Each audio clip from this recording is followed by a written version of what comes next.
Queridos, chegamos ao segundo ponto da nossa lição, que traz por título a fidelidade dos ministros.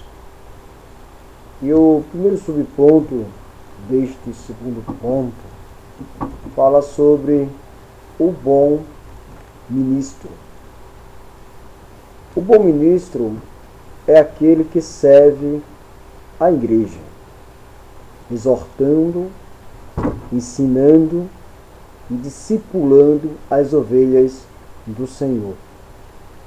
O pastor precisa advertir o povo de Deus do perigo das falsas doutrinas e da apostasia religiosa. Hoje, há muitos pastores que não gostam de combater as heresias. Outros não têm apreço pelo estudo das doutrinas da graça. Alguns dizem que a doutrina divide e que só deveríamos falar sobre aquilo que nos une. Mas o pastor precisa alertar a igreja sobre o perigo das heresias e sobre a influência perigosa dos falsos mestres, expondo e alertando aos irmãos sobre esses perigos, e que ele se torna um bom ministro de Cristo. O bom ministro de Cristo zela pela vida espiritual do rebanho do Senhor.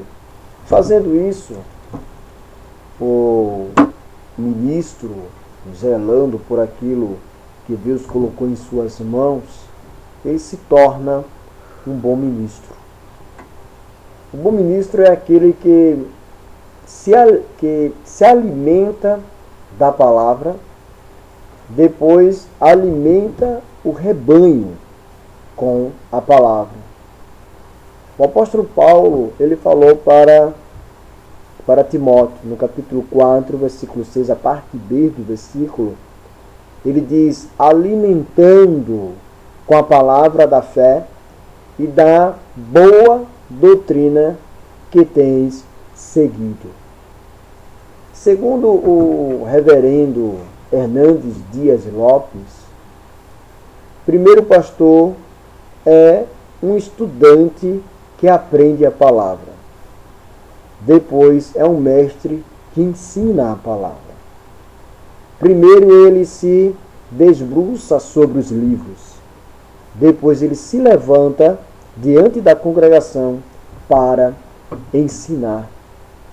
Só ensina bem quem aprende bem. Não podemos combater as heresias se não estivermos calçados com a sã doutrina. Não podemos combater o erro se não estivermos comprometidos com a verdade.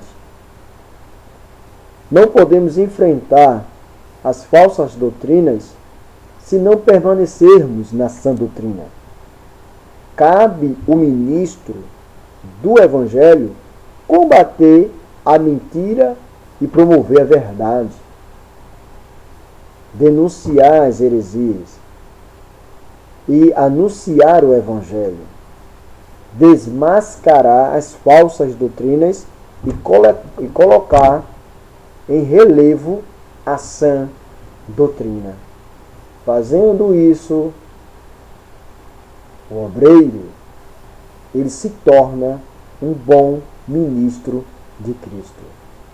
O segundo subponto deste segundo ponto traz por título rejeitando as fábulas profanas. O apóstolo Paulo, no capítulo 4, versículo 7 de 1 Timóteo, ele diz: mas rejeita as fábulas profanas e de velhas, e exercita-te a ti mesmo em piedade. Novamente eu quero frisar o nosso reverendo Hernandes Dias Lopes. Ele fala que fábulas aqui provavelmente corresponde à história mística que foram forjadas sobre os fatos do Antigo Testamento. Mormente as genealogias, mais tarde transformadas em intricados sistemas filosóficos, ou então gnósticos. Os falsos mestres gostam de introduzir novidades estranhas às escrituras em seus ensinos. Eles se apartam da verdade e preenchem esse espaço com esquisitice como fábulas profanas alimentadas por pessoas insaciticidas. Essas tradições apostatas estão em oposição às Escrituras e as contradizem. Essa mesma advertência foi feita também para o nosso irmão em Cristo Tito, no capítulo de número 1, versículo de número 14. E foi repetida a Timóteo, no capítulo 1 de 1 Timóteo, no versículo de número 4, e depois em 2 Timóteo, o capítulo 4 e o versículo de número 4. O apóstolo Paulo aconselha Timóteo a rejeitar as fábulas profanas e de velhas. Ele não deve combatê-las nem perder muito tempo com elas. Ao contrário, deve tratá-las com desdém e desprezo. Timóteo é aconselhado a exercitar-se na piedade, em vez de desperdiçar tempo com mitos e fábulas. Tal exercício envolve leitura, estudo da Bíblia, oração, meditação e testemunho. É impossível tornar-se piedoso naturalmente, pois o sentido da corrente está contra nós. É preciso exercício e esforço. O terceiro subponto deste segundo ponto fala sobre o exercício físico e a piedade. O apóstolo Paulo, escrevendo a Timóteo no capítulo 4, versículo 7, versículo 8, ele diz: exercita-te a ti mesmo em piedade, porque o exercício corporal para pouco aproveita, mas a piedade para tudo é proveitosa. O sentido básico da palavra piedade é reverência e respeito. O pastor é um homem que precisa ter reverência a Deus. A vida do pastor é a vida de seu ministério. Sua piedade pessoal é o fundamento de sua autoridade espiritual. Timóteo 4:8, 1 Timóteo 4:8, o apóstolo Paulo contrasta dois tipos de exercício: o exercício físico e o exercício da piedade. O exercício físico tem algum valor para o corpo, mas é alimentado e de curta duração. A piedade, por outro lado, é boa para o espírito, alma e o corpo do ser humano. E não é apenas por um tempo, mas para toda a eternidade.